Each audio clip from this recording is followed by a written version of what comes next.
Assalamualaikum warahmatullahi wabarakatuh. Hari ini saya akan menceritakan tentang cerita saya. Ini cerita dari keluarga sendiri, dari om saya. Cerita ini dari salah satu kota di Jawa Tengah. Kota ini mempunyai kebun tebu yang sangat luas. Jadi di kota ini ada pabrik gula dan pabrik gulanya sangat terkenal hingga saat ini. Om saya ini bekerja di pabrik gula, dari lulus SMA dan dia bekerja di pabrik gula. Nah, di pabrik gula ini ada kejadian yang cukup menyeramkan dan itu berlangsung hingga kini dan belum sembuh juga. Karena jin yang menempel itu dari pabrik gula tersebut. Ceritanya berawal dari tahun 1998. Om saya ini kan bekerja di pabrik gula. Di pabrik gula ini lumayan, tempatnya besar sekali, tetapi banyak tempat-tempat yang mungkin angker dan terkesan gelap di dalamnya. Ketika tahun 1999, om saya masih bekerja di pabrik gula dengan aman-aman saja tanpa ada sebuah gangguan. Tetapi ketika di tahun 2000, om saya mendapatkan sebuah serangan dari makhluk halus. Jadi ini di om saya ini kan dia taat sekali beribadah, sholat, puasa, zikir, bahkan sholat pun setiap hari ke masjid.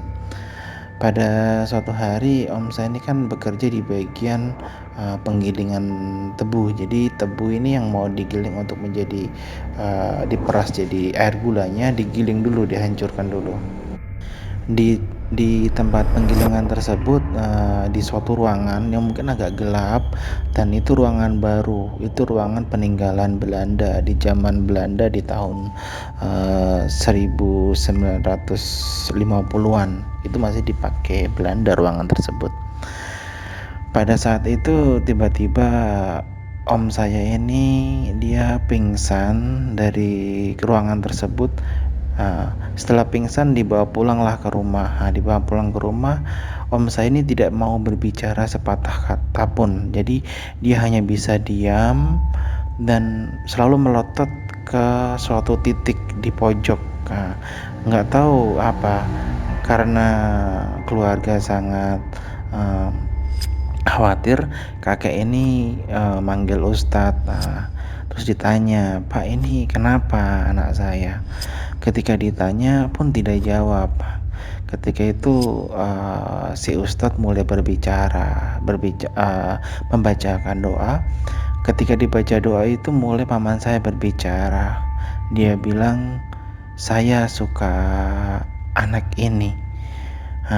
Terus Pak Ustadz ditanya, "Kamu siapa?" "Saya penunggu dari pabrik tebu." Ketika dia bilang pabrik tebu, oh di tempat kerjanya dia. Terus Pak Ustadz bilang, "Kamu kan bukan satu alam dengan ini, anak ini. Kenapa kamu mau ikut?" "Itu terserah saya." Dia bilang seperti itu. Dan dia tidak mau keluar.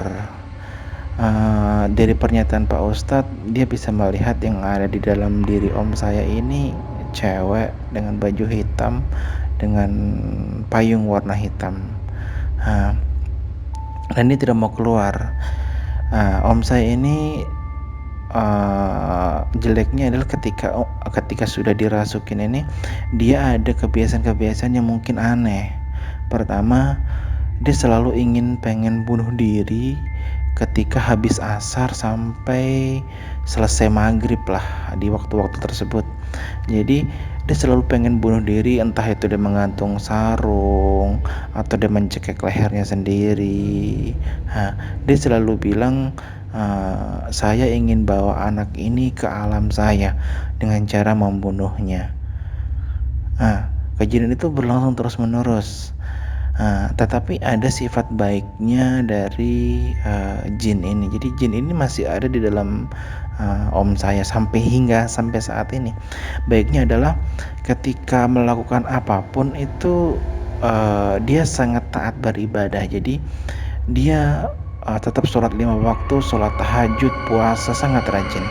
Dan pernah suatu ketika, om saya ini kan dia disuruh jualan bensin nih, disuruh jualan bensin. Ketika jualan bensin itu ada orang motor, datang pengen beli bensin. Setelah ditanya, "Pak, bensinnya berapa?" 10.000. Nah, yang motornya kan kasih uang 10.000 karena untuk, beli bensin. Tapi, om saya bilang, tidak, itu untuk sedekah saja." Jadi setiap kali dia belanja, orang belanja ke dia nggak pernah mau terima uang karena pengen sedekah. Nah, ini sisi baiknya dari jin ini. Jadi, setiap apapun dia pengen sedekah, entah itu belanjaan atau orang yang datang yang butuh pertolongan. Ya, itu baiknya, tapi setiap habis asar sampai maghrib ini dia selalu pengen bunuh diri dan itu selalu dicegah. Ada ketika dia ini di kamar mandi, dia lama, tiba-tiba orang masuk ke kamar mandi, om saya itu sudah tergantung dengan sarung. Untungnya pada waktu itu sarungnya tidak terikat dengan kuat, jadi lehernya masih bisa tertolong dan dia tidak mati. Begitu seterusnya hingga kini. Jadi untuk sampai saat ini nih, untuk mencegah dia melakukan bunuh diri, jadi setiap dia makan asar, yang masak ini selalu menambahkan obat penenang. Jadi dia dikasih obat penenang, ketika dia makan dia akan tertidur sampai besok, sampai malam melewati isya lah di waktu-waktunya itu. Jadi setiap kali dia makan, entah itu di sambalnya atau di tempenya atau di sayurnya, selalu ada obat penenang supaya dia tidur. Karena ketika dia dikasih obat dia tidak mau minum. Ya, itu salah satu, ininya. Sampai sekarang om saya ini pun masih dimasukin jin tersebut dan tidak mau keluar. Karena kenapa? Ini jin Islam dan sulit sekali untuk mengeluarkannya. Mau didoain bagaimanapun dia malah lebih pintar daripada ustadznya. Ketika ustadznya bicara, membaca Al-Fatihah atau mungkin An-Nas, mungkin dia bisa baca Al-Baqarah dan ya dia mungkin lebih pintar daripada ustadznya. Tapi itu jeleknya, dia pengen membawa om saya ini ke alamnya dengan cara bunuh diri. Begitulah cerita hari ini. Untuk teman-teman, mohon dukungannya untuk like, subscribe, komen, dan share video saya. Semoga teman-teman dilimpahkan rezekinya dunia dan akhirat. Terima kasih.